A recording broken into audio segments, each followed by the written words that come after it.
Welcome to Dorman Products Belt Tensioner Tool video. The complete installation will take approximately 15 minutes per belt. To begin the installation, open the hood and locate the engine belt you will be replacing.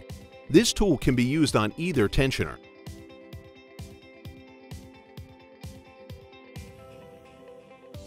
Attach the lower half of the tensioner tool to the belt tensioner.